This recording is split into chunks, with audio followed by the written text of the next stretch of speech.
ناظرین گرامی، آج کی اس ویڈیو میں ہم آپ کو ہاروت و ماروت کا واقعہ بتائیں گے۔ وہ دونوں کون تھے اور وہ کہاں سے آئے تھے، اور ان کے زمین میں چرچے کس طرح ہونے لگے، اور پھر انہوں نے کون سا ایسا گناہ کیا کہ اللہ تعالیٰ نے انہیں شہر بابل کے کنویں میں لٹکا دیا۔ انہی تمام تر سوالات کے جوابات آج کی اس ویڈیو میں ہم آپ کو بتائیں گے۔ ناظرین گرامی، ہاروت و ماروت اللہ کے دو فرشتے تھے، اور وہ ایک دن اللہ تعالیٰ سے کہنے لگے، یا خدا، اگر تو ہمیں دنیا میں انسان بنا کر بھیجتا تو ہم تیری عبادت کرتے اور ہمیشہ تیری پاکی بیان کرتے۔ جس کام سے تو ناراض ہوتا ہے وہ کام کبھی نہ کرتے۔ تو اللہ تعالیٰ فرمانے لگے، میں نے انسان کے اندر غصہ اور شہوت رکھی ہے، جس کی وجہ سے وہ گناہ سرزد کرتے ہیں۔ فرشتے کہنے لگے، یا اللہ پاک، اگر تو ہمیں دنیا میں انسان بنا کر بھیجے تو ہم تیری عبادت میں مشغول رہیں گے، تیری پاکی بیان کریں گے اور کبھی ناانصافی سے کام نہ لیں گے۔ تو اللہ تعالیٰ نے ان کو کہا، ٹھیک ہے، میں تمہیں انسان بنا کر بھیجتا ہوں دنیا میں۔ اللہ تعالیٰ نے انہیں ایک اسم گرامی عطا کی جس کے ذریعے وہ آسمان پر آیا جایا کرتے تھے۔ اللہ تعالیٰ نے انہیں کہا کہ اگر تم اسم گرامی پڑھو گے تو زمین سے آسمان پر آ جاؤ گے اور آسمان سے زمین پر آ جاؤ گے۔ تو اللہ تعالیٰ نے ان کے اندر شہوت اور غصہ رکھ کر انہیں دنیا میں بھیج دیا۔ وہ دنیا میں آئے تو وہ ہر کسی سے انصاف کے ساتھ کام لیتے۔ ان کے انصاف کے چرچے دور دراز کے علاقوں تک ہونے لگے۔ انہوں نے اللہ تعالیٰ کے حکم کی نافرمانی کبھی نہیں کی۔ وہ ہمیشہ اللہ کے حکم کی پاسداری کرتے اور اللہ کو جس کام سے ناراضگی ہوتی وہ کام سے دور رہتے۔ وہ ہر کسی کا فیصلہ کرتے اور وہ حق کے ساتھ کرتے۔ کچھ سال گزرے، ایک دن ایک زورا نامی خاتون آئی اور وہ کہنے لگی کہ میں اپنے شوہر سے تنگ ہوں، وہ مجھے مارتا ہے، مجھ پر ظلم کرتا ہے۔ زورا اتنی حسین و جمیل تھی کہ ہاروت و ماروت نے دیکھا اور کہا کہ تم ہم سے شادی کرو۔ ان کے اندر شہوت اٹھی تو انہوں نے کہا کہ تم ہم سے شادی کرو۔ زورا کہنے لگی کہ میرا تو پہلا شوہر ہے، اگر تم اسے قتل کر دو میں تم سے نکاح کر لوں گی۔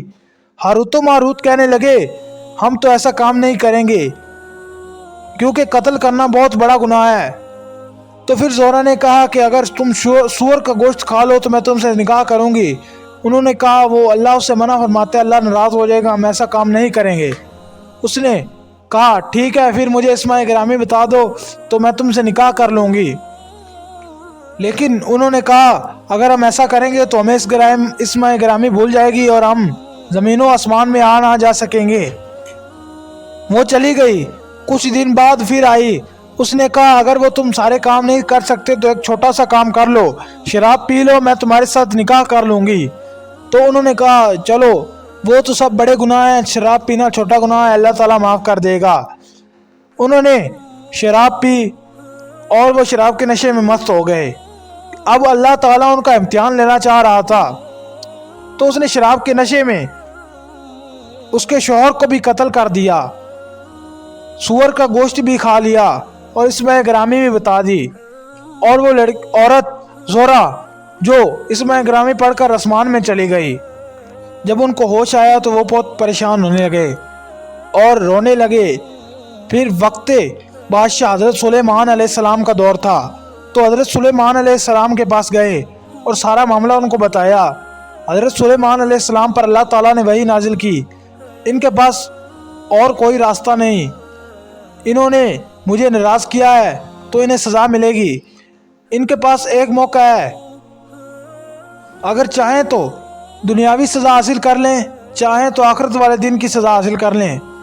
تو ہاروت و ماروت نے سوچا کہ آخرت کی سزا تو بہت لمبی ہے، نہ کبھی ختم ہوگی، دنیاوی سزا ختم ہو جائے گی۔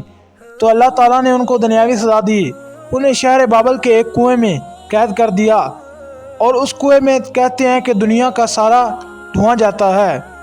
اب وہ ہر روز اللہ سے یہی دعا مانگتے ہیں، یا اللہ جلدی قیامت آئے۔ ناظرین گرامی، اس عورت زہرا نامی عورت کے بارے میں کہا جاتا ہے کہ جب وہ آسمان میں گئی تو اللہ تعالیٰ نے اسے ایک سیارہ بنا دیا۔ اب جو دنیا میں 8 سیارے ہیں ان میں سے ایک زہرا، یعنی جسے انگلش میں وینس کہتے ہیں، اسی کے نام پر ہے۔ اکثر لوگ کہتے ہیں کہ وہی زہرا ہے، اللہ تعالیٰ نے اسے سیارہ بنا دیا۔ اصل حقیقت تو اللہ ہی جاننے والا ہے۔ بے شک اللہ سب کے دلوں کے راز جانتا ہے۔